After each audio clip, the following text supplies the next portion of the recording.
అత్తమ్మ టీవీకి స్వాగతం. అత్తమ్మ టీవీలో ఈరోజు ఒక సమ్మర్ స్పెషల్ రెసిపీ నేర్చుకుందాం. అదేంటంటే పనసతొన్నల కూర.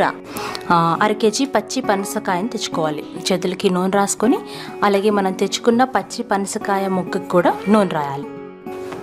అప్పుడు మనం కట్ చేసేటప్పుడు మన చేతులకి జిగురు అంటుకోకుండా ఉంటుందన్నమాట. చూస్తారు కదా, ఈ విధంగా కట్ చేయాలి. ఆ తర్వాత పైన గరుగ్గా ఉంటుంది కదా, దాన్ని మనం పీల్ చేసేయాలి. మీకు నచ్చిన సైజులో కట్ చేసుకోవాలి.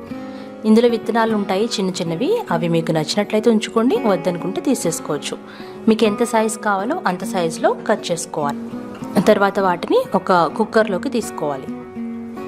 అందులో కొద్దిగా ఉప్పు, ఒక చిటికెడు పసుపు వేయాలి. ఒక 1/2 లీటర్ నీళ్లు పోసి హై ఫ్లేమ్లో ఒక విజిల్ వచ్చేంత వరకు ఉడికించుకోవాలి. ఎందుకంటే ఇవి హార్డ్గా ఉంటుంది కాబట్టి మనం కూర తొందరగా వండటానికి ఇది ఒక చిన్న టిప్ అనమాట. ఒక విజిల్ వచ్చిన తర్వాత పక్కన పెట్టి వేరొక బాండిలో నూనె పోసి తాలింపు గింజలు వేసి అవి చిటపట్లాడిన తర్వాత కరివేపాకు, జీలకర్ర వేయాలి. తర్వాత కట్ చేసుకున్న ఉల్లిపాయ, పచ్చిమిరకాయలు వేయాలి. అవి కాస్త వేయించాలి. ఇవైతే మెత్తబడిన తర్వాత కొద్దిగా అల్లం వెల్లుల్లిపాయ పేస్ట్ వేయాలి. దీన్ని పచ్చివాసన పోయేంత వరకు వేయించాలి. తర్వాత ఒక టమాటాని చిన్నగా కట్ చేసుకొని బాగా మెత్తబడేంత వరకు వేయించాలి. ఇది వేగేలోపుగా ఉడికించుకున్న కుక్కర్ని ఒకసారి తీసి చూద్దాం. చూసారు కదా, ప్రెషర్ అంతా పోయింది. ఈ మనం తెచ్చిపెట్టుకున్న పనసతొనలు బాగా ఉడికినాయి.